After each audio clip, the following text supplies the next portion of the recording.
All right, so last week we did a 30,000 feet overview of kind of some big ideas, big concepts. And then every week from here on out, I want to just look at one of these stages.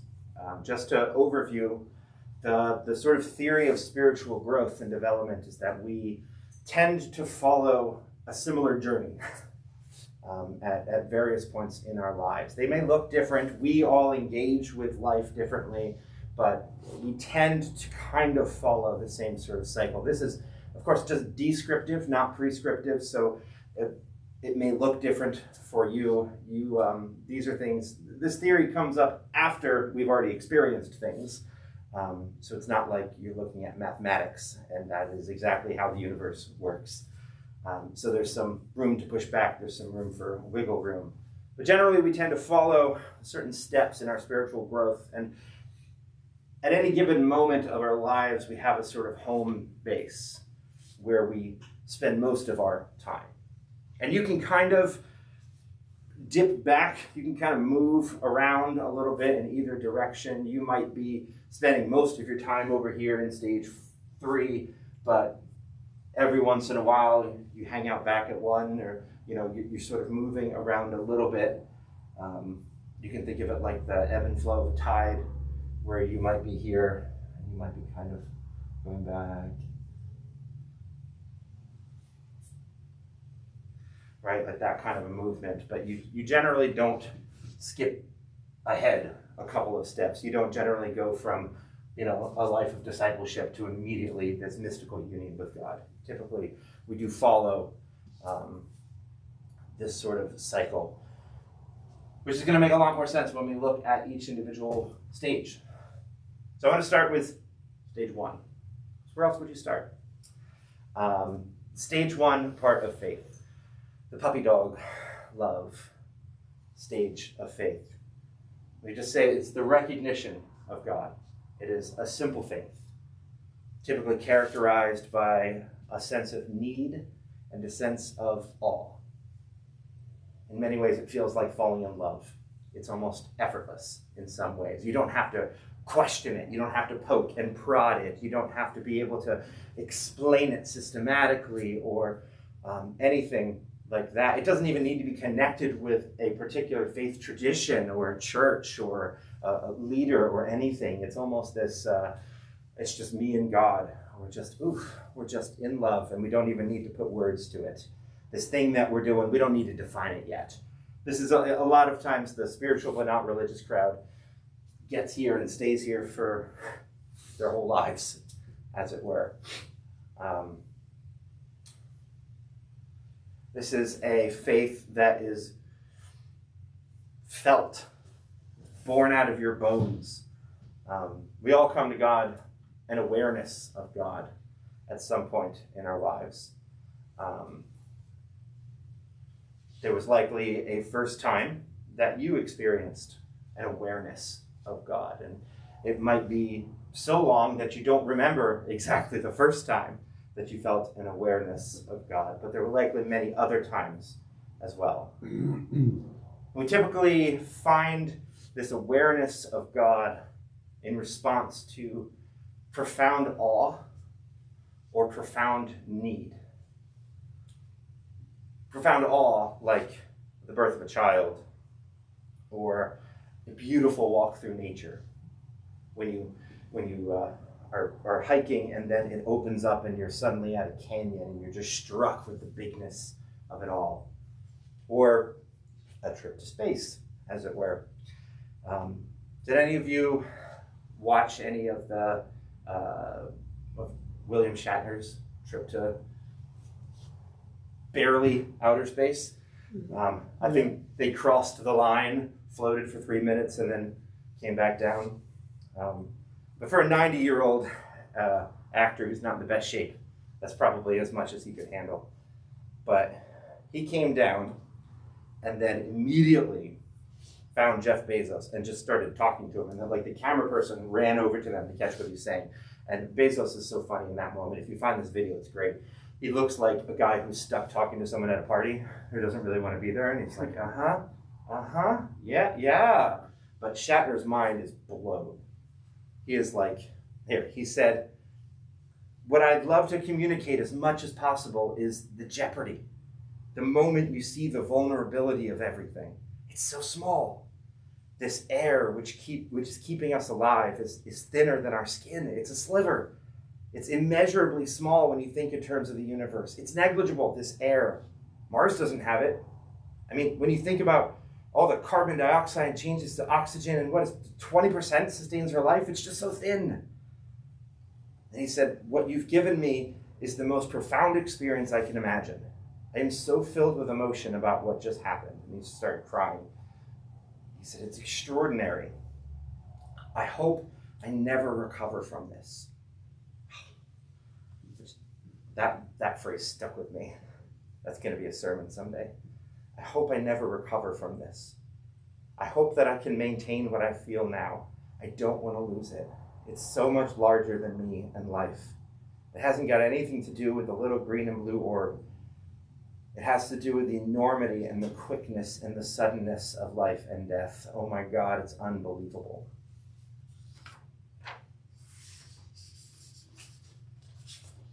You should watch that video. It's great. At the time, I wondered, as an actor, was that scripted before he left? I thought that too. But then I thought, Shatner's not that good of an actor. He had a lot of time to practice it. Yeah. So I give him half credit anyway. Yeah. If for nothing else, if he came up with it beforehand or in the moment, the phrase, I hope I never recover from this, just so perfectly encapsulates this stage one, like where my heart often is, where like in the times where God has really shown up and I've really felt the presence of God and like known God one-to-one, and it's sort of like Moses in the wilderness feeling, like that's my sentiment. I hope I never recover from this. Because it is a sort of like brokenness. It's like God ruined my life in that moment, but in like a good way, but still, yeah, broke my life. So that's often one of the ways that people come to this awareness of God. The other one is a profound sense of need. Many people come to church or seek out God after a loved one dies. That's actually when we see a lot of people return to church after their spouse dies. Or when they are battling addiction. This is, I mean, what's one of the basic tenets of AA is that there's a higher power. And, or in tragedy, later after 9/11 or right after the COVID lockdown, churches were virtual churches in this case, were overflowing. People had a great need. They felt the presence of God in their need.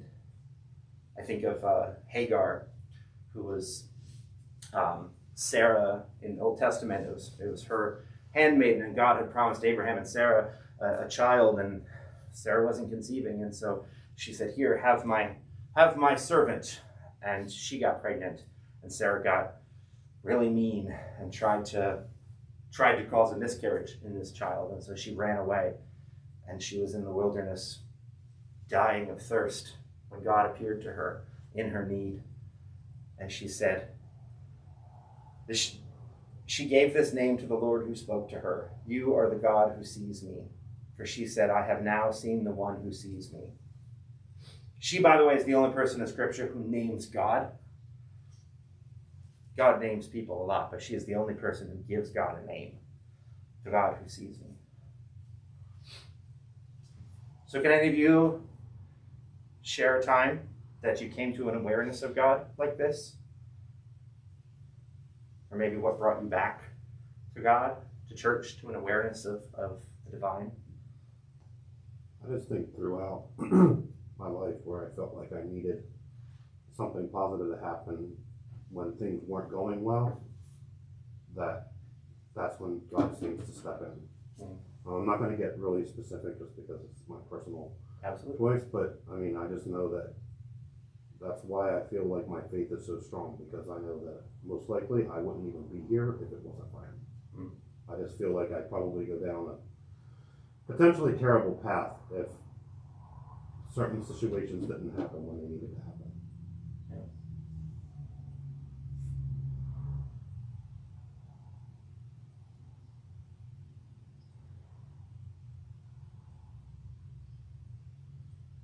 Can any of you else think of a time that you came to an awareness of God, where God felt real, present for you?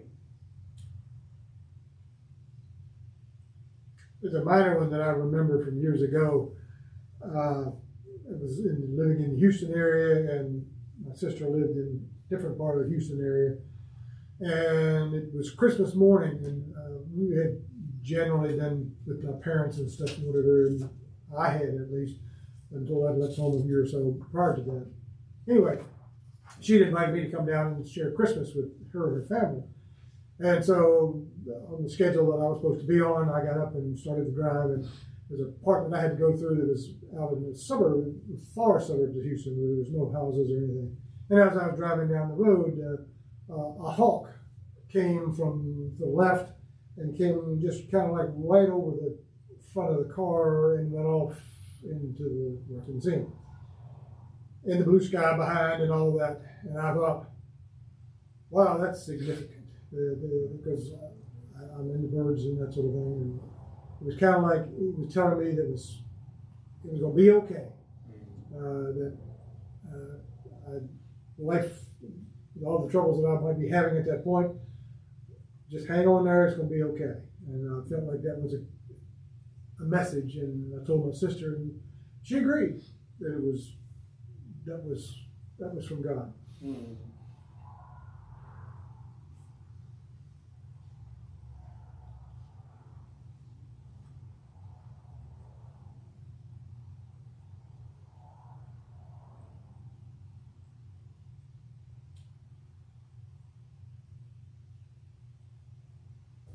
Anyone else?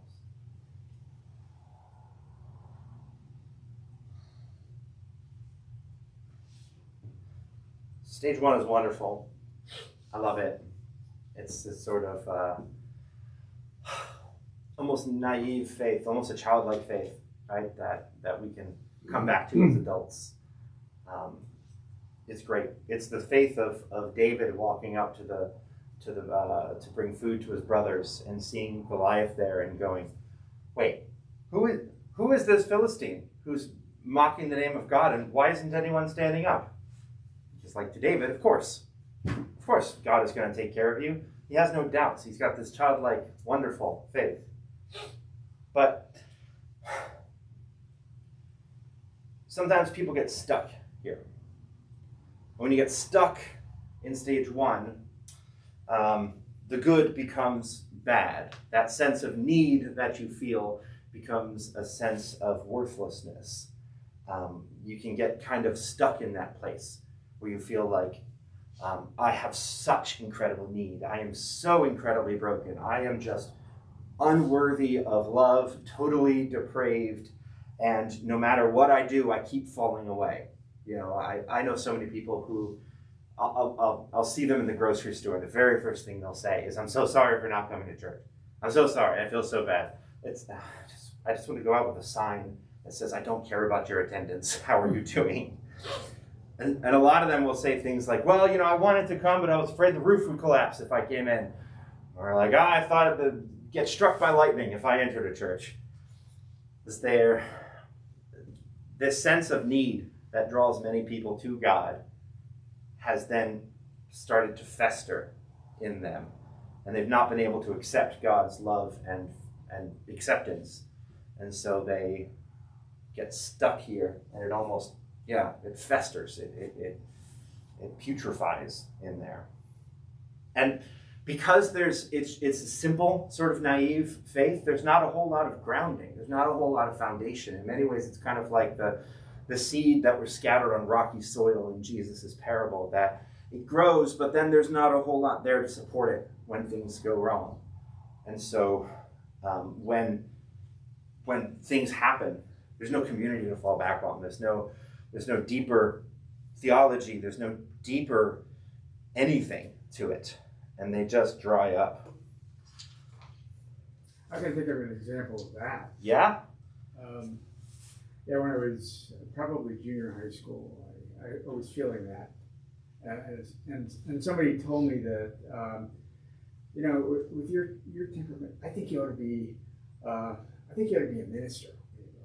And then I felt that God was telling me, yes, this is what you should do. But that's not what I wanted to do. So I felt, this, I have to get away from this. So I think I remember that. And eventually I did kind of wander away from it. Yeah. How did you feel later about that? Did you feel guilt for not following that, or? No, I feel that it was just probably immature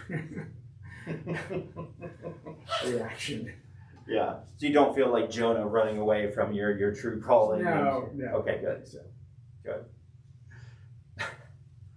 That was actually something that I struggled with a lot, feeling that God has one plan for my life, and if I don't follow it faithfully, then I'm out of God's will, and God will throw me to the wolves, as it were. Like there's one path, one vocation, one life that I can live where I'll be safe, and anything else, I'm off on my own and I'm going to get destroyed. It's a word that God gave me through somebody else's dream that God gave them to tell me, that said that there's not a path that you can take in which I can't be with you. And it was what I needed to hear. There's a funny story about, I don't know if you ever heard of Thelonious Monk, and Mary Lou Williams was a jazz pianist, and she also got into playing gospel music and playing in churches, and she used to invite some of the famous jazz artists that lived in New York to church. So one Sunday she invited Thelonious Monk, and he says, "Oh my God," he said, I've never been into a church. I'm afraid the church would, maybe that would remind me of it, the church would collapse. So she talked him into coming into church, and as he walked in the front door, he slipped and fell. Oh. So I don't know what happened with his faith after that. He slipped and fell. The church didn't collapse, but he did. Oh. Well, because there's not a whole lot of grounding in like a simple stage one faith, it is prone to a lot of superstition like that. That if I walk into a church and I slip, that must mean God is telling me this. Or, I need to sell my house, so I'm going to bury St. Joseph upside down in front of it. Things like that. A lot of God is punishing me, God is testing me, superstitious, magical sorts of thinking about God. So then for those people who are stuck in stage one, how do we move? How do we get out of stage one and into stage two? How do we move from a sort of immature faith, one that might be simple and beautiful and wonderful at times, but one that is also unable to weather storms because it has no roots, no grounding, is prone to self-loathing and spiritual stagnancy? I think one of the most important things that people need to do is to join a group of some kind. Whether that's a church, a grief support group, Bible study, a small group, AA, CrossFit or yoga, something. Do not go at it completely alone. You cannot go at it completely alone. This is generally, like I said, where the spiritual but not religious group wither. When they have this innate sense that I believe that there's a God, I believe God loves me, I believe God is good, and I feel God's presence when I'm in the woods. Great. That'll get you so far. But unless you connect that with other people, then it can only get you so far. I think we are a communal species. It's in our DNA. We have to have other people as well.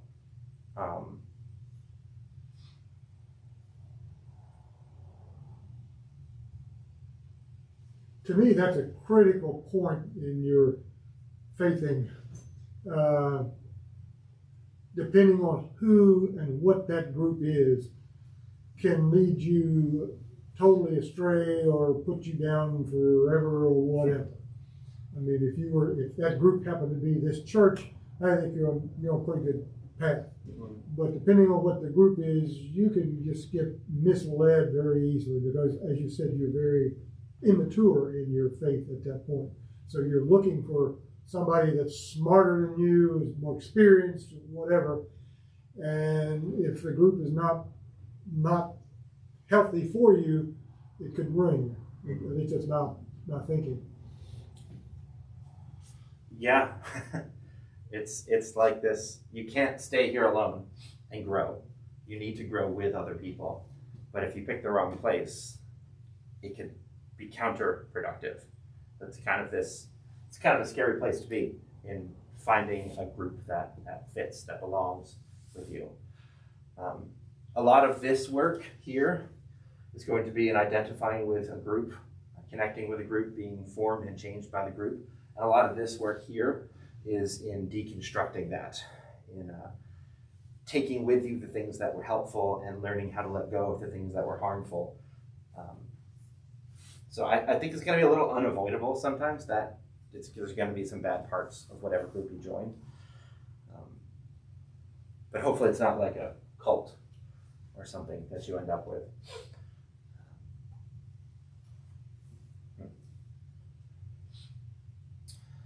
So in moving from an individual to a group, it can be helpful to find significance outside of yourself. Find a cause, find a group, find something in the world that's worth fighting for outside of yourself and do that. Find God in the eyes of someone else, so that it's not just about God is punishing me. I'm not a martyr anymore. It's not just about me, but God is now outward in acts of service as well. And we have to be able to accept our own sense of worth, our own inherent sense of lovability in order to move out of that. This is where that book, Gift of Being Yourself, that's in there by David Benner, that one is a brilliant book for somebody stuck at one. Somebody stuck at one wanting to move to two because they can't get past their own sense of brokenness and that they have anything to offer the world. That book was really helpful, I think, in breaking people out of that. So what are some spiritual practices? Practically speaking, what are some of the things that somebody who is in stage one or somebody who is visiting stage one for a while can do that will help them to use the strengths of stage one to connect with God in profound and powerful ways? Well, stage one is all about the body. It's all about, it's not a thinking stage. It's not a group communal stage. It is about a feeling of God. God is almost like a friend next to you. So I would encourage you to do something somewhat strange. To go outside on maybe a little bit of a warmer day, barefoot, and bury your feet in the soil, like a stalk of corn. Hold soil in your hand. We have evolved to such that when we sense a certain type of microbe in soil, it releases dopamine in our brain. And so we've evolved to become less depressed by soil. It's an antidepressant. Also, it is electrically grounding. So when we were doing Tai Chi out here in the parking lot, I would always do it barefoot because there was just a certain energy that would come from the ground and from our connection to the ground. The name Adam, when God creates man and names him Adam, that's Hebrew for dirt. Adamah is dirt. He's a dirt man. God said, literally, I will take soil out of the ground and I will form you. Say, from the soil you came, and to the soil you will return. There is something deeply mystical about our connection to the living soil beneath our feet, which features prominently in my sermon today. Take a walk in the woods, but with intention, not just to walk and think about things. Go in there and try to find 10 things which fill you with awe. It could be something as small as a flower you've never noticed before, or a stubborn beetle trying to push some giant thing, or the way that water slowly cuts over thousands of years through the rocks. Notice 10 things. Use essential oils, or incense, or beautiful music, sensuous experiences. You know, when I'm in a place like that, I like to burn frankincense. It smells religious. So when I do that here, and people from preschool often will peek their head in, everything okay? I thought something was burning. Oh no, it is just ancient tree sap. But experiencing things through your senses is how we feel God in this stage. So you don't have to worry about thinking too much. Just noticing, just feeling, just looking for God in all of the things is very characteristic of stage 1, and something that can be helpful to fall back on when maybe our lives feel complicated and we want a more simple faith. Maybe to go back to that. So I want to teach you something today that you can do, that you can take with you. This is an ancient prayer practice.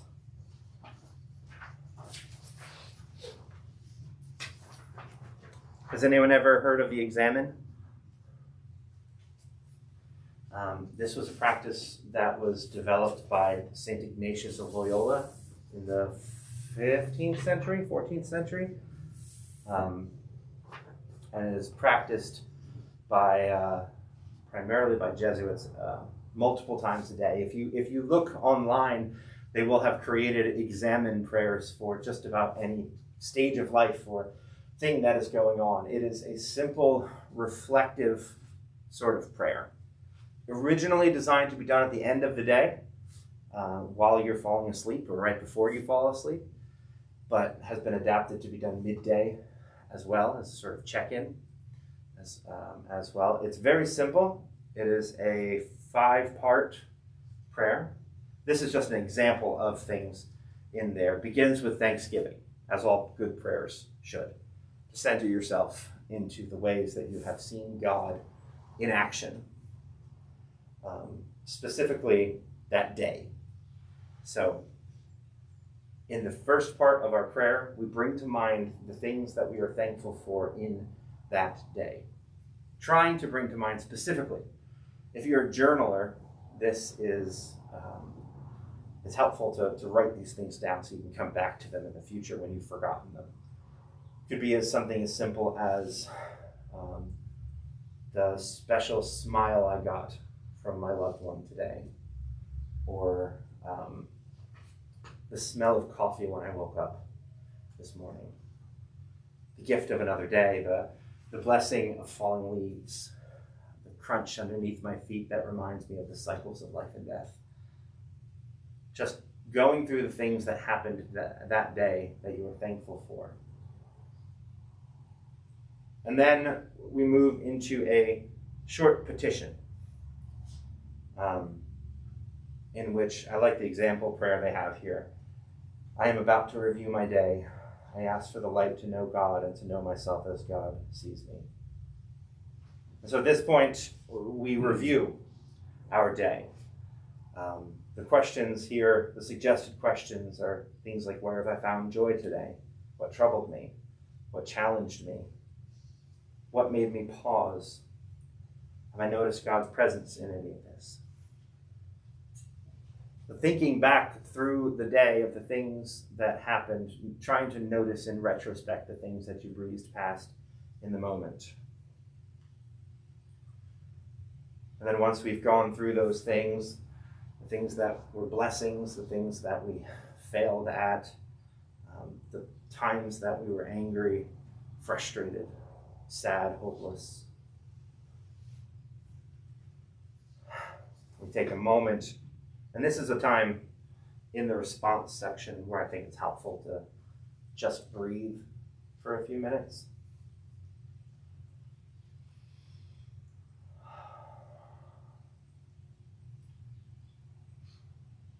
Because the question here is, what is my response to the God of my life?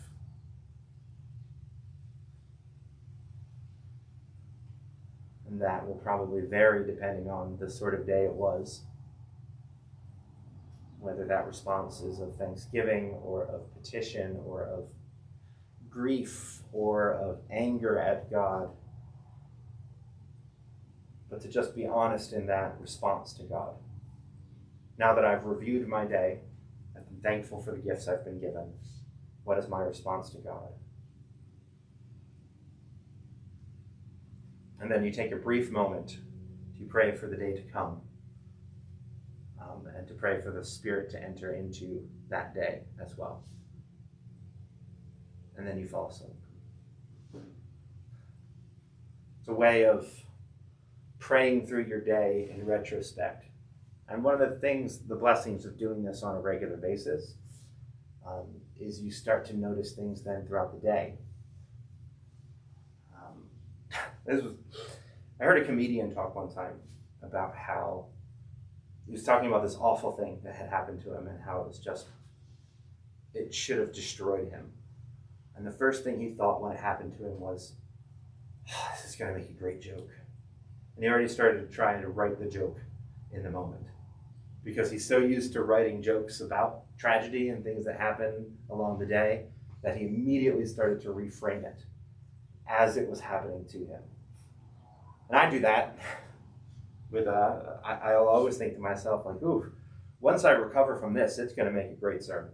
But you got to preach from your scars, not from your wounds. And so the more you practice every evening reviewing your days, looking for where God was in them, the more you start to see it during the day. So start to think, ooh, I got to remember this one for my examen prayer tonight. And then it's a way of training yourself for the rest of the day as well. The Jesuits do this 2-3 times a day, at least. Right. So if you'd like to, take that home and try it out this week. Let me know next week how that worked out for you.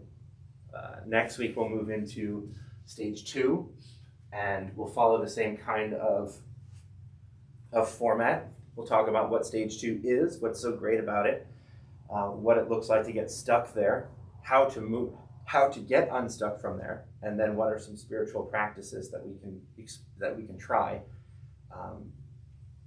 that are centered in that stage as well. Any final questions or thoughts? I'd be afraid in trying to do this before you go to sleep. I'd get hung up on the review of things that frustrated me during the day, and how that, what can I do about that, and why does it frustrate me? I get into analysis, and maybe I'd still fall asleep, but I don't know. I'm afraid my blood pressure would go up, and I wouldn't relax. That's a good point. If you're the kind of person who is a problem solver at heart, to bring up a problem that needs to be solved before you're trying to go to sleep might be counterproductive for you. Yeah. So maybe a 6 or 7 o'clock sort of exercise, take 15 minutes and do that then. Or only look at positive things. If you worry about that broken thing, don't consider it. Don't move on to something that brightens your day, a joy or whatever. And see if you can make yourself do that. Well, you could try. Yeah. I think my experience is the more I try to bottle up those things, the worse they get. That I'll tell myself, don't think about that thing, and then it's the only thing I can think about.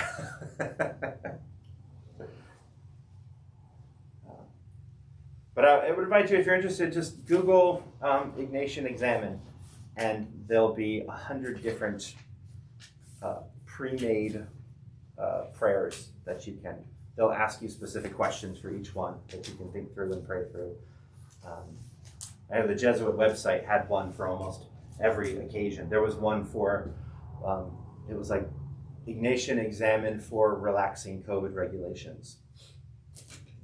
It was like thinking about the ways that COVID regulations have changed over the past months and how it makes me feel and my experience with it, and a sort of prayerful retrospective on that. I thought, this is very specific.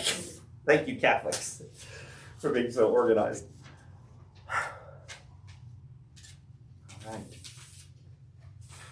Well, God be with you all in your growth. Go in peace, and I'll see you in the big room, in the big cold room, in a few minutes. Thank you very much.